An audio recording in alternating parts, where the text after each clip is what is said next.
Hi, in this video I'm going to be addressing some of the arguments against the baptism, and if you stay till the end I will show you how the Ethiopian Enoch's baptism is a fulfillment of prophecy. Now looking at the first biggest argument is about this guy, the robber on the cross or the thief on the cross. While he was hanging there he said to Jesus, "Remember me when you come into the kingdom." And Jesus replied, "Assuredly, I say to you, today you will be with me in paradise." So this man was not baptized, and he ended up in heaven. So surely that baptism cannot be that important and a part of salvation then. Now the second biggest argument is that of the letter of Paul to the Ephesians in chapter 2 verse 8, where he wrote, "For by grace you have been saved through faith, that not of yourselves. It is a gift of God, not of works, lest anyone should boast, for we are his workmanship, created in Christ Jesus for good works, which God prepared beforehand that we should walk in them." So clearly, if we make baptism an important part of salvation, we're making it a works-based and not a faith-based, according to this argument. The third strongest argument is that of Jesus himself, which we read in John 4, verse 1 to 2. And when Jesus learned that the Pharisees had heard that Jesus was making and baptizing more disciples than John, although Jesus himself did not baptize, but only his disciples. So in a time when Jesus was busy with his ministry, he didn't baptize anyone. So that shows, according to this argument, that baptism is not an important part then of salvation. Now the fourth argument is where Paul writes to the Corinthians in chapter 1 verse 17. We read, "For Christ did not send me to baptize, but to preach the gospel." So the focus from Paul's perspective is the gospel and not baptism, indicating its importance is not that high. The next argument is actually in the same chapter where Paul writes to Corinthians, where he writes in verse 14, "I thank God that I baptized none of you except Crispus and Gaius." I mean, thanking God for not baptizing anyone, it almost makes it sound that you should avoid baptizing people.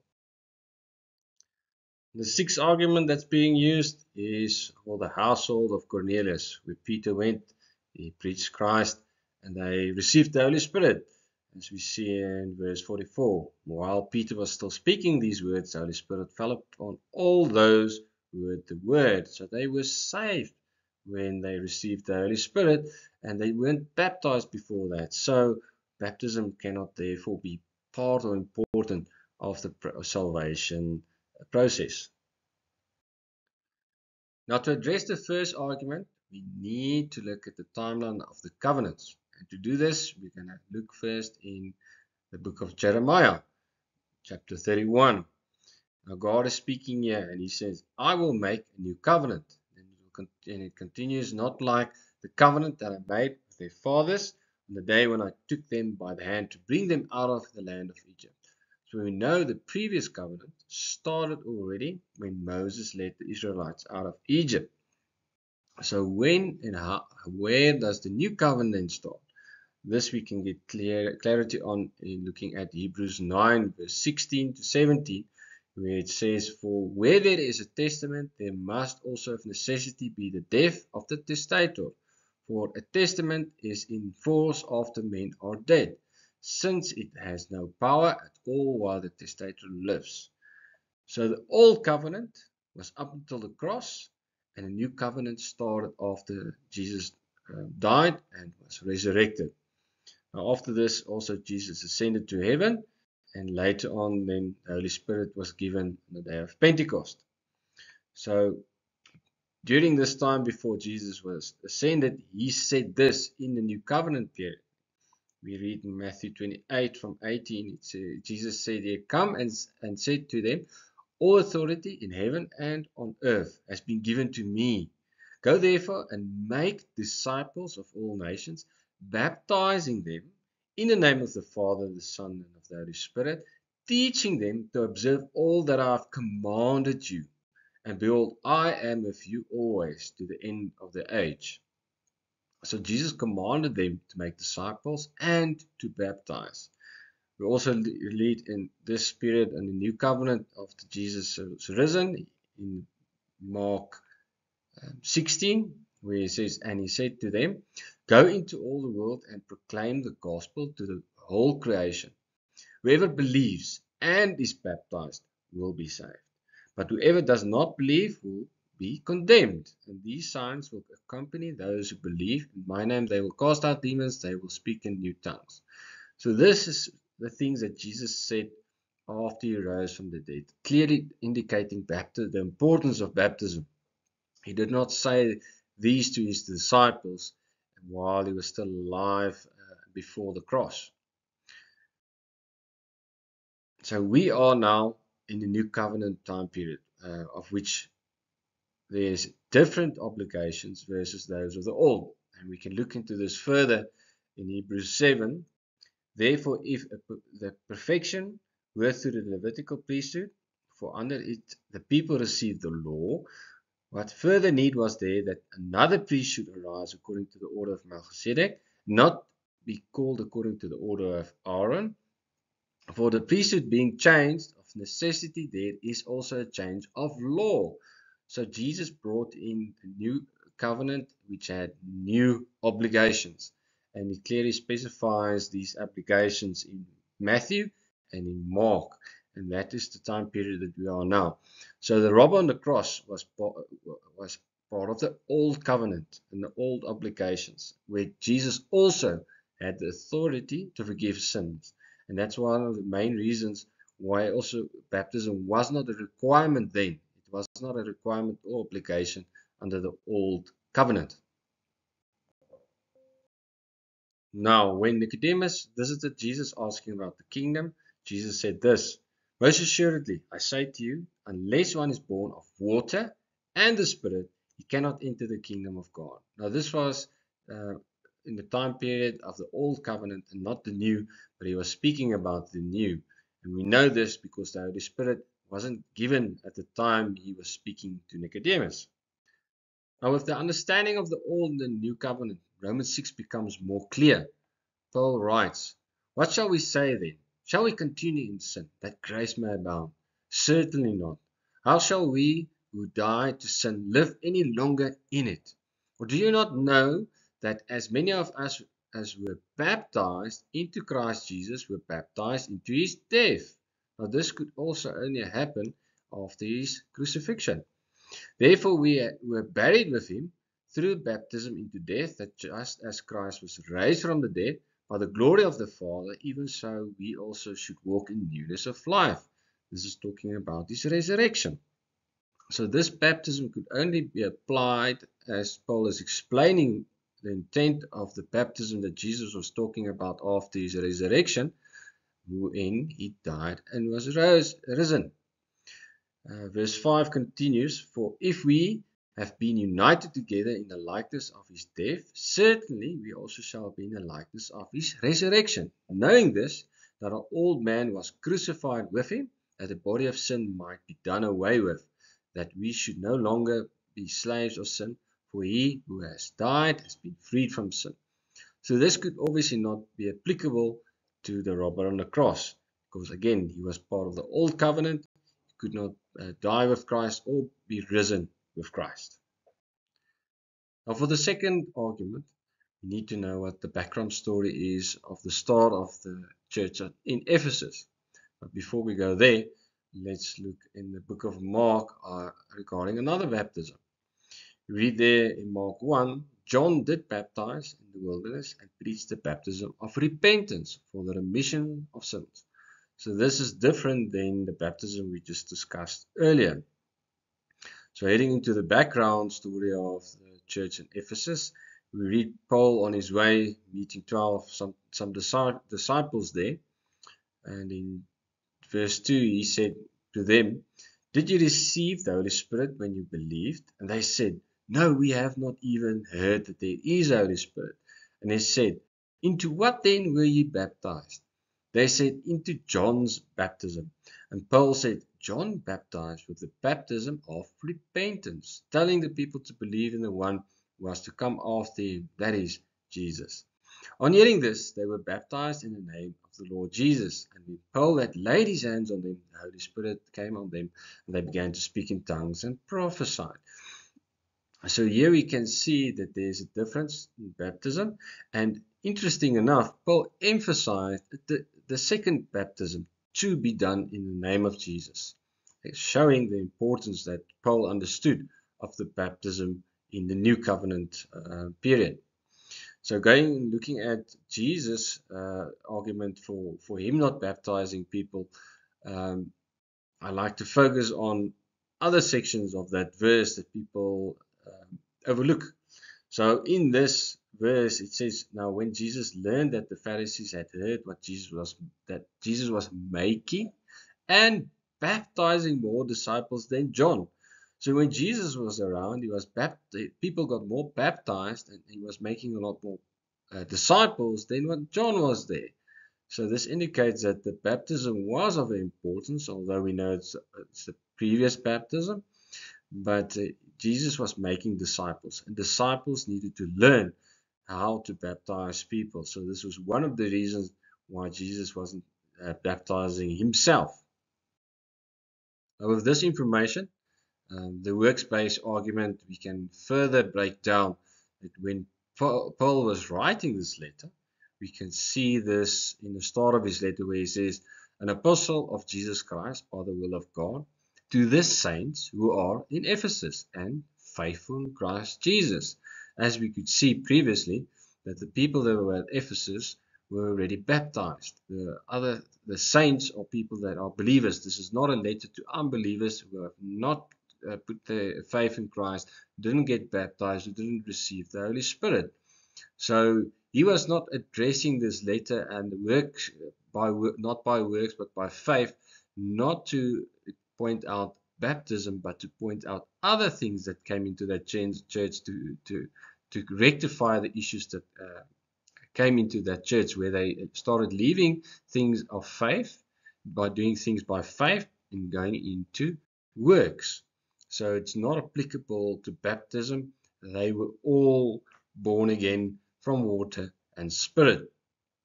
So Paul went on and he wrote this letter to Titus, which looked pretty much exactly the same as that of Ephesus, except there was different words used here. So let's have a look at that. He says in verse 5 in Titus 3, he saved us not because of works done by us in righteousness, but according to his own mercy by the washing of regeneration and renewal of the Holy Spirit, whom he poured out in us richly through Jesus Christ, our Savior. So here he's discussing water baptism and receiving of the Holy Spirit. He did not need to mention the things he discussed the church in Ephesus, because Titus was not in works, and he was mentioning specifically and understand that by the baptism and receiving of the Holy Spirit, you get renewed and is part of salvation. As we did with the church of Ephesus, by getting the background story, we get a better understanding. We need to do the same with the church of Corinth. So we see that in the book of Acts 18. We start at verse 1. After this, Paul left Athens and went to Corinth. And we read further, when Silas and Timothy arrived from Macedonia, Paul was occupied with the word, testifying to the Jews that Christ was Jesus. Crispus, the ruler of the synagogue, believed in the Lord together with his entire household. And many of the Corinthians, hearing Paul, believed and were baptized. So you also see the second letter that he wrote to the Corinthians in chapter 1 verse 19. For the Son of God, Jesus Christ, who was preached among you by us, by me, by Silvanus and Timothy. So obviously Paul wasn't alone at Corinth, and Silas and Timothy weren't picking their noses. They were preaching as well. And we know that Paul said he baptized a few of them by name, but who baptized then the many?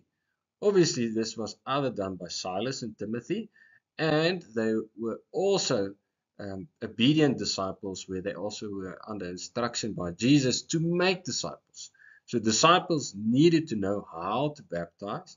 So they were also teaching other brothers and sisters at this church how to do that. So when they leave, that the gospel could continue and that more believers could be added to the church at Corinth by baptism and receiving of the Holy Spirit. Now we also know that there were other disciples that came to the church of Corinth. And we can see that in Acts 19, that Apollos got there after Paul left. So let's go into the other arguments in the book of Corinth. And we can read here from verse 10. Now I plead with you, brethren, by the name of our Lord Jesus Christ, that you all speak the same thing, and that there be no divisions among you, but that you be perfectly joined together in the same mind and in the same judgment. For it has been declared to me concerning you, my brethren, by those of Chloe's household, that there are contentions among you. So at this church, there was a lot of things that rose. There was sin that crept in and wrong mindsets that crept in. And that's why Paul wrote that letter to the church of Corinth. So verse 12 says, Now I say this, that each of you says, I am of Paul, or I am of Apollos, or I am of Cephas, or I am of Christ. Is Christ divided? Was Paul crucified for you, or were you baptized in the name of Paul? I thank God that I baptized none of you, except Crispus and Gaius, lest anyone should say that I had baptized in my own name. Yes, I also baptized the household of Stephanas. Besides, I do not know whether I baptized any other. For Christ did not send me to baptize, but to preach the gospel, not with wisdom of words, lest the cross of Christ should be made of none effect. So Paul was addressing a mindset that crept into the church at Corinth. They were looking into celebrity apostles and baptizers. And he specifically indicated that they were looking to specific people for their growth and how they moved forward into their Christian life. And that wasn't the focus that they should have had. Their faith should have been kept in Christ. Everything that they do mustn't be focused on a specific teacher, but that they should have unity there. So he was addressing that, and he wasn't specifically saying that baptism wasn't important, because obviously we also know here that the people the Christians at Corinth were baptized and received the Holy Spirit. So for the argument of Cornelius' household, that they were saved and did not need to be baptized, baptism to be part of their salvation process. Let's read that in more context, as we can read in verse 46. For they heard them speaking of tongues and magnified God. Then Peter answered, Can anyone forbid water, that they should not be baptized who have received the Holy Spirit just as we have? And he commanded them to be baptized in the name of the Lord. Then they asked him to stay a few days. So obviously Peter did this because he understood the commandment of Christ. He understood that baptism was part of that. And nowhere does the scripture state that they were saved by receiving the Holy Spirit. And we could also see that with the 12 disciples at Ephesus, just by faith, there are still the other two actions that needed to happen, as Jesus explained to Nicodemus. You need to be born from water and spirit. And Peter made sure that all of this happened. So now, after addressing all those arguments, how does the Ethiopian eunuch's baptism fulfill any prophecy? So we need to have the background for us to have this understanding. So here's a picture of the temple in the time of Jesus and Jerusalem. So there were certain areas that the temple was divided up in. And we can read now in Deuteronomy 23, where it's no one whose testicles are crushed or whose male organ is cut off shall enter the assembly of the Lord. So the eunuch could not enter the assembly of the Lord. He could not enter the temple in this area because he was a eunuch. In Ezekiel 44, it says the following. No foreigner, uncircumcised in heart or uncircumcised in flesh, shall enter my sanctuary, including any foreigner who is among the children of Israel. So we know that the Ethiopian was a foreigner. He obviously came to faith in the God of Israel.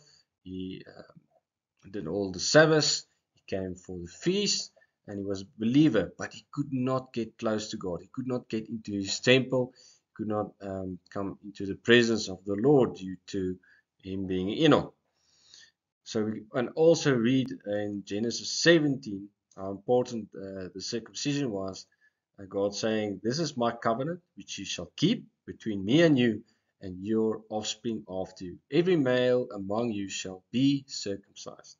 Any uncircumcised male who is not circumcised in the flesh of his foreskin shall be cut off from his people. He has broken my covenant." So a bit more on how the previous circumcision of the flesh is applicable to the baptism today. Have a look at Torben's video as he goes into depth more into this. Now the Holy Spirit led Philip to the Enoch, and Philip heard him reading some scripture, and we can see this in Acts 8 verse 32. The place in the scripture which he read was this: "He was led as a sheep to the slaughter, and as a lamb before its shearer is silent." Now this place that he read was in Isaiah 53 from 7 to 8. Then from there we can read Philip opened his mouth, and beginning with this scripture, he told him the good news about Jesus. Now, in those days, there were no chapters and verses. It was a full scripture that was read. So only 3 chapters further, we can read this following, and this is where the prophecy lies that's applicable to the Enoch. We can read here from verse 1. "Thus says the Lord, keep justice and do righteousness, for soon my salvation will come." Who's that salvation? This is Jesus Christ. "And my righteousness be revealed. Blessed is the man who does this, and the Son of Man who holds it fast, who keeps this Sabbath, not profaning it, and keeps his hand from doing any evil. Let not the foreigner who has joined himself to the Lord say, the Lord will surely separate me from his people." Who's the foreigner? The Enoch. "And let not the Enoch say, behold, I am a dry tree. For thus says the Lord, to the Enochs who keep my Sabbath, who choose the things that please me and hold fast my covenant. I will give him my house, and within my walls a monument, and a name better than the sons and daughters. I will give them an everlasting name, they shall not be cut off." Now I believe Philip took this, all the way to the scripture, so that he understood that Jesus is the one that is our salvation. But now we also can see that God is placing a name within his walls where this Enoch could not enter into the temple. So when he saw the water, that's why you can see his response. "There's water, what hinders me from getting baptized?" Because he was now already used to the hindrance that he had in his flesh to not enter into the presence of God. But now, in the new covenant, through Jesus Christ, in his faith in Jesus, through the baptism, he can come into the presence of God. So this is where this prophecy is being fulfilled. And I thank you guys for listening to this video. Please send this to anybody else that you know that needs to hear this. And God bless.